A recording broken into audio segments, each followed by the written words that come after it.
I was the editor-in-chief of the Nevermore from my junior and senior year, so 2014 to 2015. 16. No. 2013. 2013 to 2015. That's right. And then I'm Austin, and I graduated the same year, and I was editor for the same years as her, junior and senior year.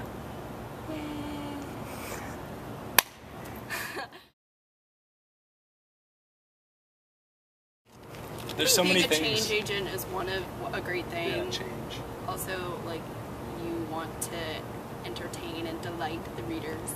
And you get like a VIP pass to like talk to certain people about these things, so you get better information than other people would. Like I was able to You're talk. Looking for it. Yeah, but it's nice. Sometimes the administration's open to talk to you, so you can actually get good information. There are a lot of great skills that you can really use just all the time. Like interviewing skills are really important, just talking to people. It's a different writing style than writing essays. I enjoy writing articles more because it's like a different style that, I don't know, it's like in between creative writing and school writing. It's very informative. You get to learn about a lot of different things, which has always attracted me to the field of journalism. You get to meet some really great people. It's fun. I think it's nice to have a physical product. Once you've worked really hard on something, you get to pass out the paper. That's always really fun. And yeah, we get to leave a legacy for the next year. I mean, part of the struggle makes it fun. It's always something new. You're problem solving all the time, keeping it fresh, using your brain in different ways than you would in like a regular English class. And it helped me like get better about talking to people on the phone. I didn't used to like calling people that I didn't know. Even people that I did know, I don't really like talking to people on the phone, but once you start to do it and kind of get used to it, it's really great for that. Like I ordered my own Chinese food yesterday. I didn't used to do that. I used to make my parents call. See what journalism can do. Yeah, so we had a couple different incidences where we had to talk with the administration, mostly Mr. Vogue, about things we had written on subjects. There's one on CCO. Yeah. That was the first one.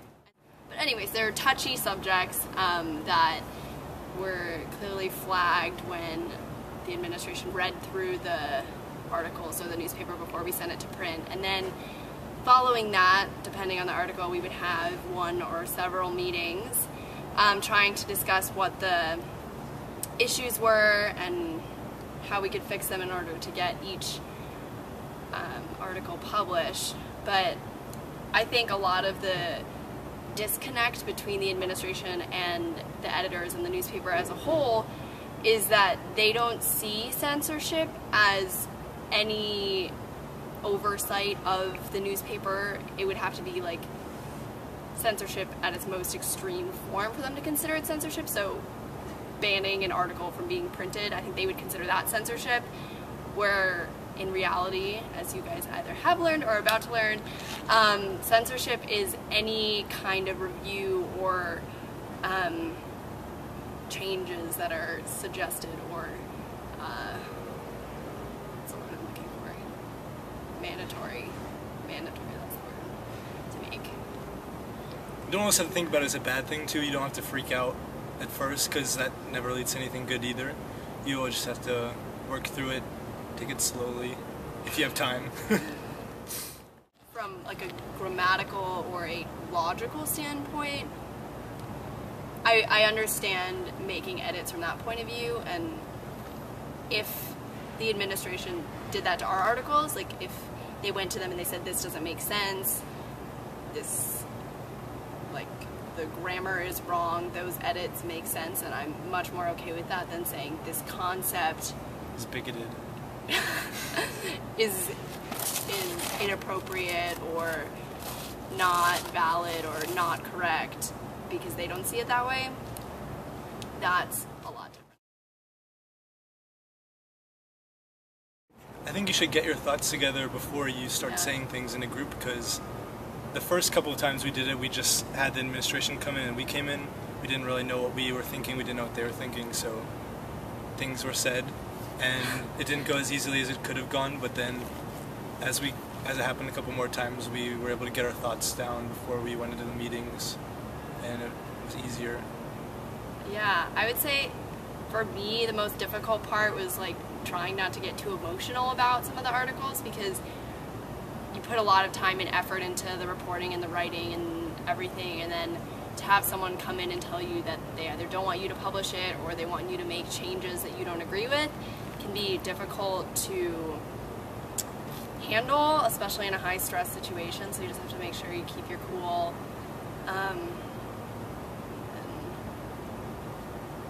I guess stand up for what you think is right, but yeah, don't give in. Like, do your best. If they say you can't publish it, you probably aren't going to change their mind by getting angry, so as long as you're comfortable with knowing that you did your best, that's... And at the same time, don't like change it to make it something that you don't actually believe. You have to just work around what they're trying to say. They just really want wording differences sometimes. Rarely. I think the CCL, the headline was a good note, where our headline was a little bit inaccurate. Was it the one about Reed? No. There was the CCL one that was about the juniors not liking the Change Your World project, and the headline made it seem like it was all students didn't like CCL, even if that's true. That's not what the article was about, so that was fair. But then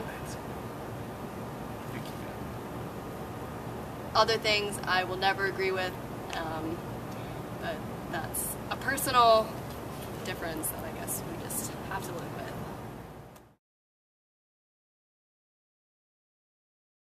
I did, because editorials they like have one voice, and it's kind of hard to mix them all in together. So if everybody gets a voice, you get to like put your name on it, then it's, I don't know if it's really an editorial at that point, but I don't know, it's different. Yeah, that's the one thing I didn't really like about it, is it ran on a page that is traditionally an editorial page, and it really just ended up being a collection of opinions, which, given how tense the situation got during that particular meeting, and the deadline was quickly approaching, so there weren't a lot of options, so we did the best we could on short notice, and I think everyone was at least partially satisfied with the end result, so I can't complain about that. You don't want people to be unhappy or feel like they were misrepresented, so I take responsibility for definitely the misrepresentation part in the original article. But on the note of things to keep in mind during an editorial meeting, if you get called into an office, make sure you meet beforehand and make sure everyone is on the same page so you aren't surprised by anything that someone says, because that can add to the stress of a meeting. Oh, I was going to add to that. So also when you have stuff, keep it completely confidential between student body, because rumors are spread and then that looks bad upon the editorial team and then it gets to be more of a mess. So keep everything confidential. Until it's published, then you can then you can talk about it, but I don't know. That got us in trouble a few times. Definitely dealing with people who are in a position of power, but still trying to get what you want, but also you're get the them connection between the students. Yeah, it's bargaining, it's compromising. Those are all really important skills for any time in your life, but especially if you are planning on working, like everyone works in a team, so okay, most people work in a team, so those are important skills, and just learning how to like talk to people. You want to get something from them, but you don't have a lot of leverage, so it's all about compromise. And Miss Velk is your friend.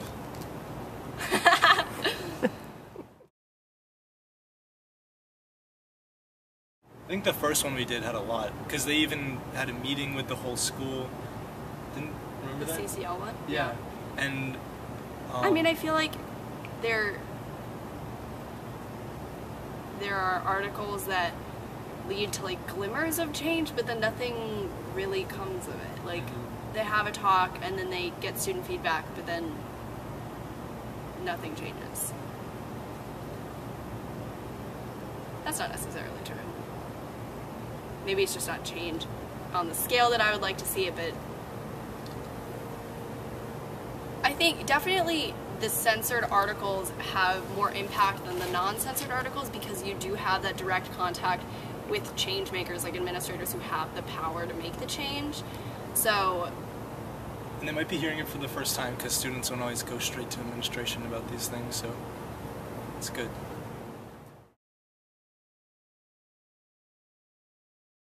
I think I thought about it a lot before I started writing, and I tried to write it in a way that that there really wasn't anything objectionable in it. And I think if censorship wasn't an issue at the school, I would have made Ravenscroft a bigger part of the focus.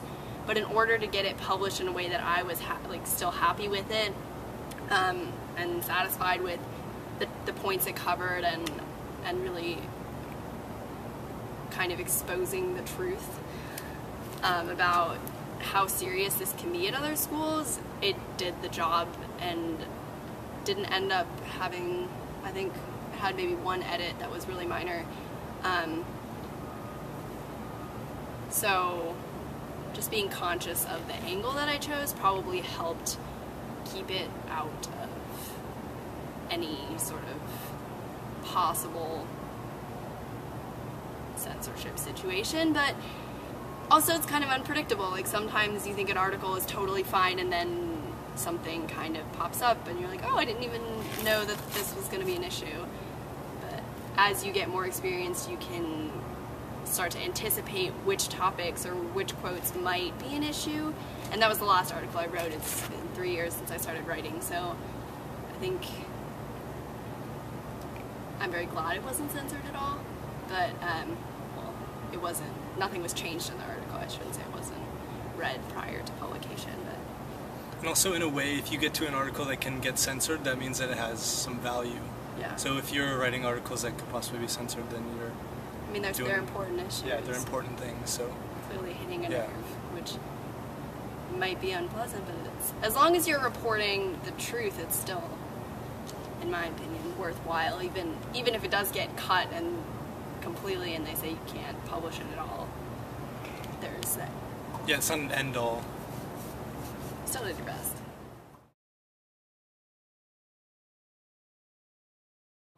I mean, I think sometimes it reminds you of the pressures that the school faces from parents and other students, but honestly, most of the meetings that I had were extremely polarizing and pushed me further away from their point of view, like in terms of agreeing with it. It just had a very polarizing effect, but that's just me. Yeah, I didn't really change my viewpoint at all either.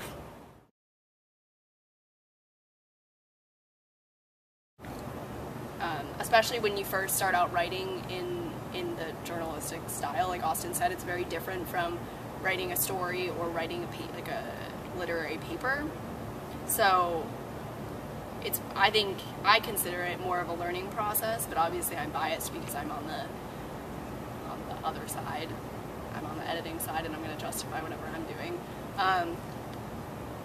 But I think like my first couple articles had a lot of changes to them, and looking back, they're all fair changes, things that needed to be made to make it worthy of publication.